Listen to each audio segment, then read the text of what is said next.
Good morning students.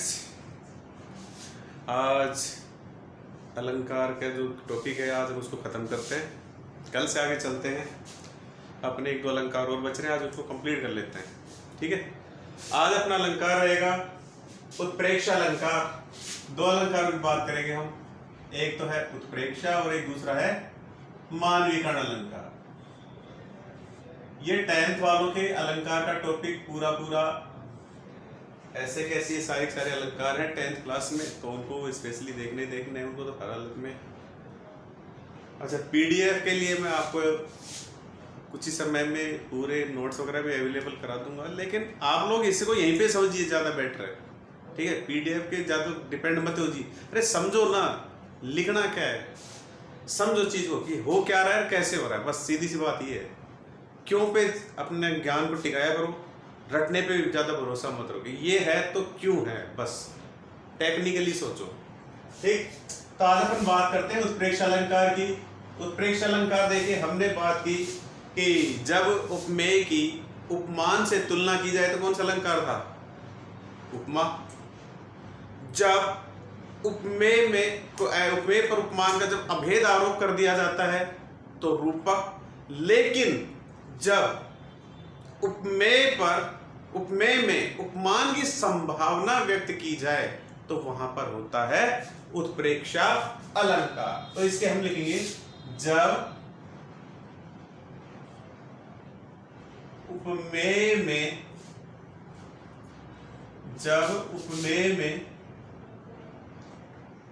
उपमान की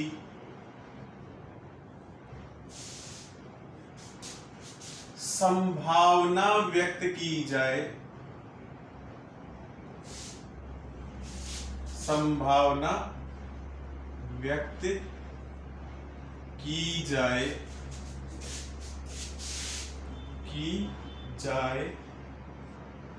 तो वहां पर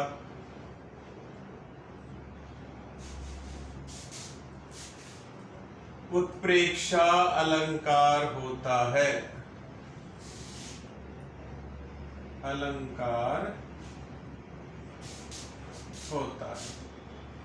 देखिए, उपमेय में जब उपमान की संभावना व्यक्त की जाए तो वहां पर उत्प्रेक्षा अलंकार होता है।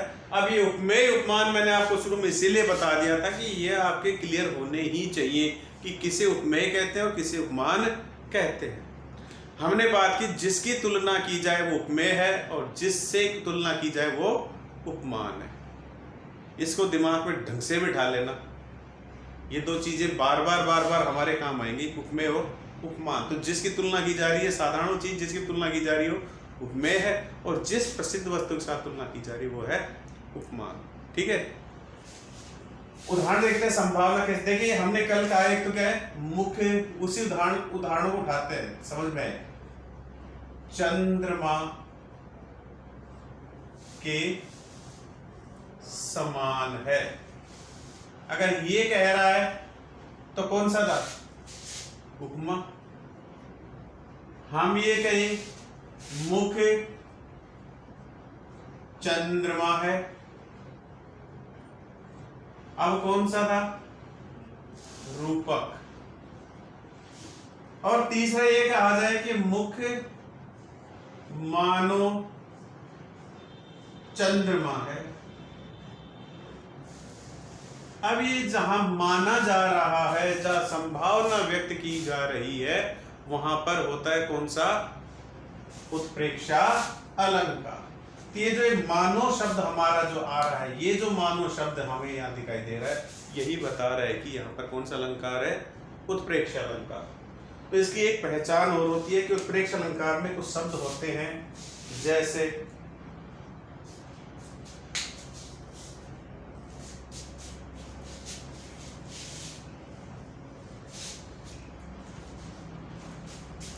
अलंकार होता है इसमें जानो,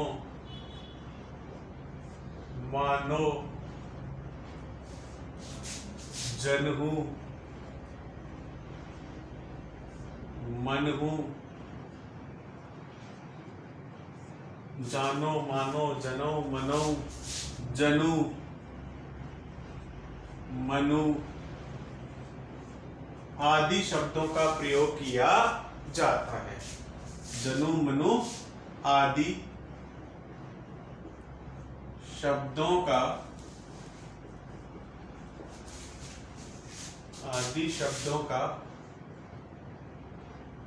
प्रयोग किया जाता है। ठीक है। ये शब्द अगर आपको कहीं भी मिल जाए तो वहां पर कौन सा होगा? वहां पर होगा उत्प्रेक्षा अलंकार। जैसे इसमें आगे मानो, और उदाहरण देखते हैं। मुख मानो चंद्रमा है, एक दोहा है बिहारी का, जैसे सोहत ओढ़े पीत पटु शाम सलोने गात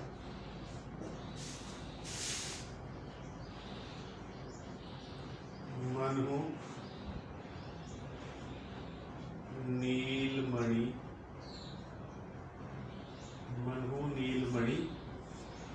सैल पर आतप पर्यो प्रभात,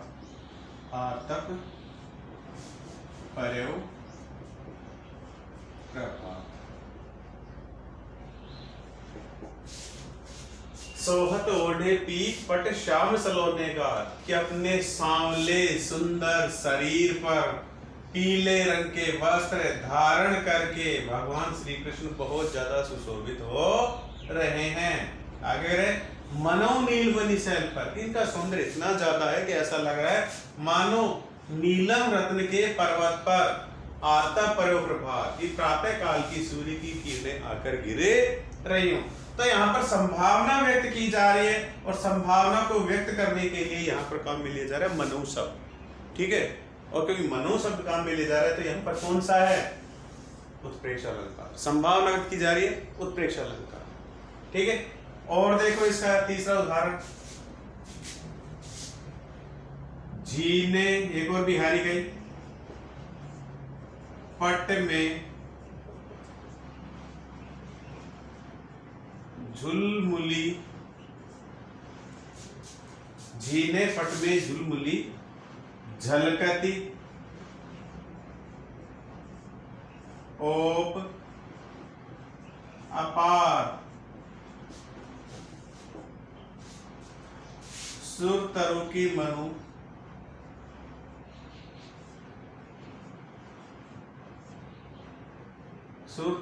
मनु सिंधु में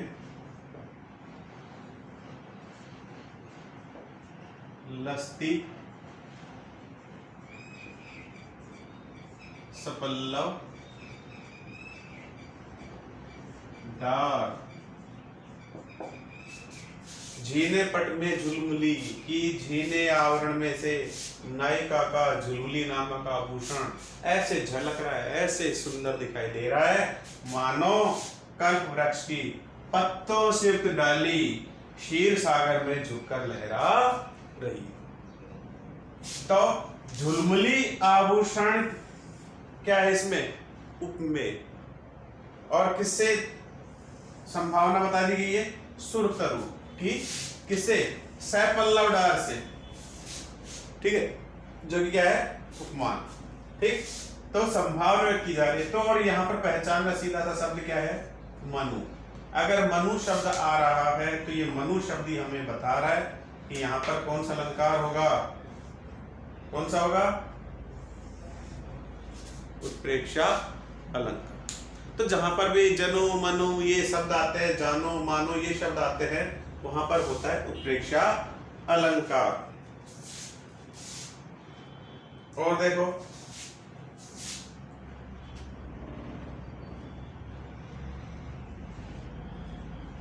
मनहु मनहु कठिन आंगन चली ताते राते पाए। मनो कठिना कारण बताया जा रहा है, संभावना व्यक्त की जा रही है, ये काट रहा होगा कि नाई कहा कि देखिए जो सुकुमारियां होती हैं जो उनके पैर लालिमा से युक्त होते हैं, लेकिन क्या संभावना थी कि शायद कठिन आंगन पर चलने के कारण उसके पांव कैसे हो गए, लाल हो गए। तो यहाँ पर मनहु शब्द क्या बता रहा है हमें कि यहाँ पर कौन सा अलंकार है, उत्प्रेक्षा अलंकार है। ठीक है, और अपना लास्ट अलंकार और बचता है मानवीकरण अलंकार। एक बार आप इसका स्क्रीनशॉट ले लीजिए।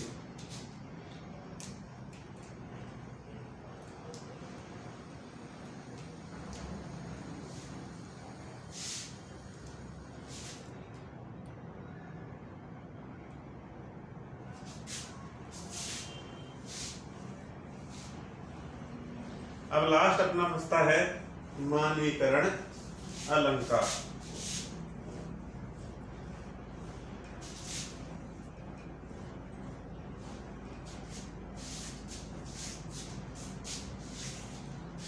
हमारा लास्ट आएगा मानवीकरण अलंकार।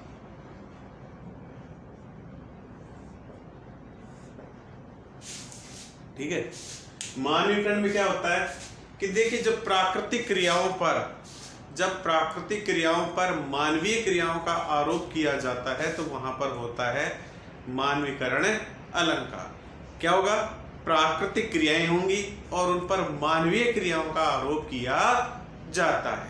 ठीक है, जैसे हमने एक रूपक अलंकार का उदाहरण लिया था, उसमें मानवीकरण भी अलंकार था। कौन सा, बीती विभावरी जागरी, अंबर पर घट में डुबो रही तारा घट उषा नागरी। तो नागरी बता दिया था उषा को वहां पर, है कि नहीं। ऐसे ही और एक कविता थी जिसमें नील जल में या किसी की गौर झिलमिल जैसे दे जैसे हिल रही हो और जादू टूटता है उषा का, अब सूर्योदय हो रहा है। उषा कविता याद कीजिएगा। ठीक है, तो यहाँ पर मानवीकरण अलंकार है। ऐसे ही चंद्र गहना से लौटती बेर का एक उदाहरण है, यह हरा ठिगना चना बांधे मुरेठा शीश पर, हल्के गुलाबी छोटे गुलाबी फूल का सजकर खड़ा। तो चने का पर क्या कर दिया गया, मानवीय क्रियाओं का कि साफा बांध रखा है और सज धज कर खड़ा हुआ है। और सरसों की बात न पूछो, हो गई सबसे सयानी, हाथ पीले कर लिए हैं और ब्याह मंडप में पधारी। ये क्या है, सब मानवीकरण अलंकार है। कीर्ति किरण सी नाच रही है, ससे मुख पर घूंघट डाले, आंचल में दीप छिपाए।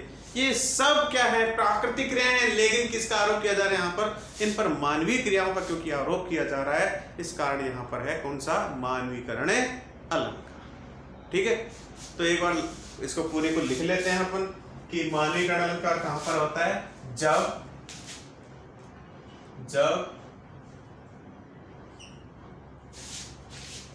प्राकृतिक क्रियाओं पर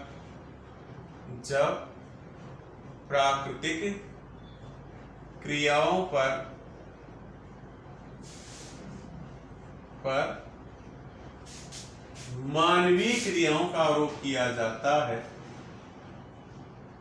मानवीय क्रियाओं का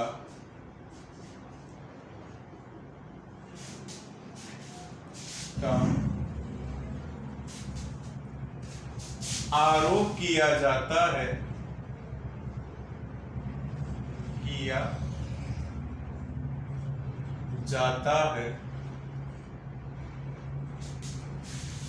तो वहां पर मानवीकरण अलंकार होता है, वहां पर मानवीकरण अलंकार होता है। क्या किया जाएगा इसमें, प्राकृतिक क्रियाओं पर मानवीय क्रियाओं का आरोप किया जाता है। ठीक है, इसके उदाहरण हम देखते हैं। जैसे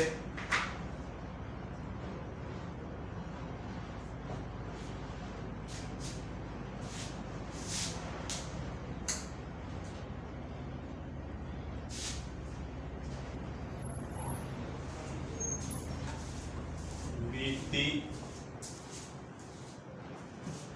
विभावरी जागरी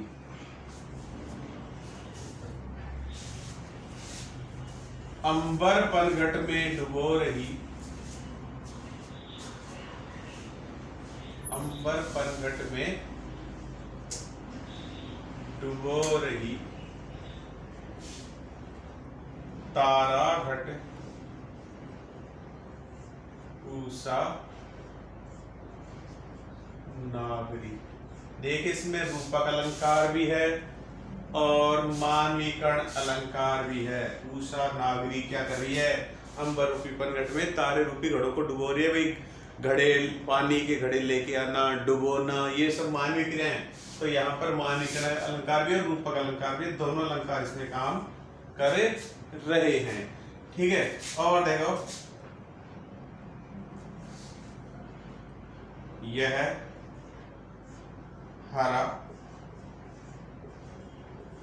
ठिगना चना बांधे मुरैठा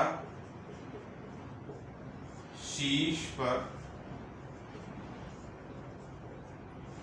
यह हरा ठिगना चना, चला नहीं है, सॉरी चना है। यह हरा ठिगना चना बांधे मुरैठा शीश पर, छोटे गुलाबी फूल का, छोटे गुलाबी फूल का देखो सजकर खड़ा है।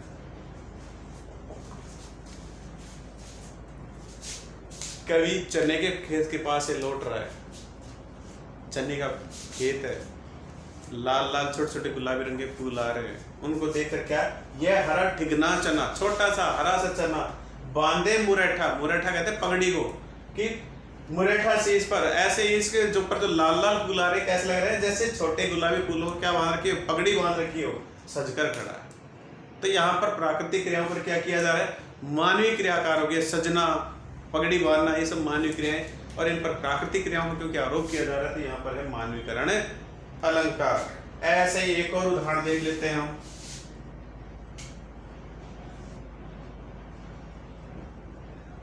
और सरसों की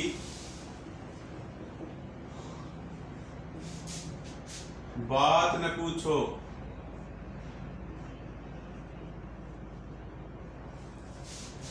हो गई सबसे सयानी।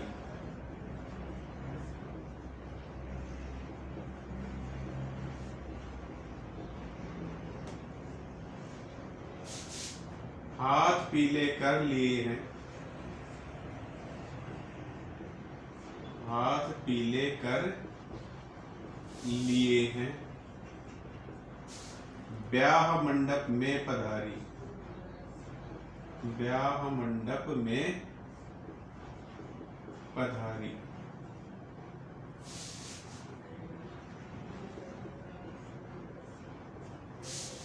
सरसों पे मानवीय क्रिया कर दिया जाए। सरसों का खेत है, पीले फूलों से भरा हुआ, उसको देखकर क्या लग रहा है, जैसे ही क्या कोई नवयुवती है जो कि विवाह के लिए सजकर तैयार हो गई है। और सरसों की बात में पूछो, हो गई सबसे सयानी, हाथ पीले कर लिए हैं, ब्याह मंडप में पधारी। तो यहाँ पर भी प्राकृतिक क्रियाओं पर मानवीय क्रियाओं को क्योंकि आरोप किया जा रहा है, तो यहाँ पर कौन सा होगा, मानवीकरण अलंकार। तो हमारे जो मुख्य अलंकार थे उनकी आज हमने चर्चा की है। सबसे पहले हमने अनुप्रास अलंकार लिया है। अनुप्रास में हमने क्या कहा था कि जब एक या एक से अधिक वर्णों की निश्चित क्रम में जब बार बार आवृत्ति होती है तो वहां पर होता है अनुप्रास अलंकार। ठीक है, एक वर्ण भी हो सकता है, एक से अधिक भी हो सकता है। फिर हमने बात की कि अनुप्रास के 4 भेद होते हैं, छेका अनुप्रास, वृत्त्यानुप्रास, श्रुत्यानुप्रास और अंत्यानुप्रास। छेका में एक से अधिक वर्णों की एक ही बार आवृत्ति होती है। ठीक है, अगर एक ही बार आवृत्ति होती है तो वहाँ पर छेकानुप्रास। हमने कहा था मोहनी मूरत सांवली सूरत, नैना बने विशाल, तो मैं सह बै एक बार आए, दोबारा नहीं आए वो, तो यहाँ पर छेका। वृत्त्या में एक से अधिक बार आवृत्ति होती है, अगर एक से अधिक वर्णों की एक से अधिक बार आवृत्ति होती है तो वृत्त्या। एक स्थान से उच्चारित होने वाले वर्ण बार बार आते हैं तो वहां पर होगा वृत्त्यानुप्रास। और अंत में आया था अंत्यानुप्रास कि जब दो या दो से अधिक पंक्तियों का अंतिम वर्ण भी समान है और उन पर लगने वाली मात्रा भी समान है तो वहां पर होगा अंत्यानुप्रास अलंकार। ये हमारा अनुप्रास हो गया। फिर हमने किया यमक। जब किसी वाक्य में कोई शब्द दो या दो से अधिक बार आए और हर बार उसका अर्थ अलग हो तो वहां पर कौन सा होता है? यमक अलंकार होता है। ये हमने देखा था, ठीक है। जैसे हमने कहा था कि सारंग ले सारंग उड़्यो सारंग फूक्यो आए, जे सारंग सारंग कई मुख को सारंग जाए। तो सारंग सारंग सारंग कई बार आ गया, हर बार अर्थ अलग है। दीपक ले दीपक चली कर दीपक की ओर, जे दीपक दीपक नहीं करता दीपक चोट। ये सब दीपक कई बार है, हर बार अर्थ अलग है। तो यहाँ पर भी कौन सा है? यमक अलंकार। और अगर देखिए अगर समान अर्थ आ जाता है, अगर अर्थ समान आता है हर बार शब्द का तो वहां पर होता है लाटानुप्रास अलंकार। इसको थोड़ा सा ध्यान में रखना। फिर हमने क्या? श्लेष। श्लेष में क्या होता है? चिपका हुआ। एक ही शब्द होगा, उसके कई अर्थ चिपके होंगे, अर्थात शब्द एक ही बार प्रयुक्त हो रहा है वाक्य में, लेकिन संदर्भ के अनुसार उसके एक से अनेक अर्थ वहां पर निकल के आ रहे हैं तो वहां पर होता है श्लेष अलंकार, ठीक है। और चौथे नंबर पे फिर हमने लिया था उपमा। जब किसी सामान्य वस्तु की किसी प्रसिद्ध वस्तु के साथ समानता बताई जाए, तुलना की जाए तो वहां पर होता है उपमा अलंकार। इसके 4 अंग हमने बताए थे: उपमेय, उपमान, गुण सामान्य गुणधर्म और वाचक शब्द, ठीक है। उपमेय जिसकी तुलना की जाए, उपमान जिस प्रसिद्ध वस्तु के साथ तुलना की जाए, साधारण गुणधर्म जो दोनों की सामान्य विशेषता होती है उसको कहते हैं, और वाचक शब्द जो कि समानता बताने वाले होते हैं, सा, सी, से, सम, सरिस और समा। फिर हमने किया रूपक अलंकार। रूपक में क्या हुआ था कि जब उपमेय पर उपमान का अभेद आरोप किया जाता है तो वहां पर होता है रूपक अलंकार, ठीक है। इसमें कोई समानता नहीं बताई जाती, कोई तुलना नहीं की जाती है, इसमें तो आरोप कर दिया जाता है कि ये यही है, वहां पर होता है रूपक अलंकार। फिर श्लेष। आज हमने देखा क्या? श्लेष। श्लेष में कहता है उपमेय उपमान की संभावना व्यक्त की जाती है। जहां पर उपमेय उपमान उनकी संभावना व्यक्त की जाए वहां पर होता है श्लेष अलंकार। इसमें आपको मिलेंगे जनो, मनो, जानो, मानो, जनु, मनु, ये सारे शब्द आपको देखने को मिले जाएंगे। अंत में क्या? मानवीकरण अलंकार। जब प्राकृतिक क्रियाओं पर मानवीय क्रियाओं का आरोप किया जाता है तो वहां पर होता है मानवीकरण अलंकार, ठीक है। तो अपना सारा अलंकार का टॉपिक कंप्लीट है आज के दिन।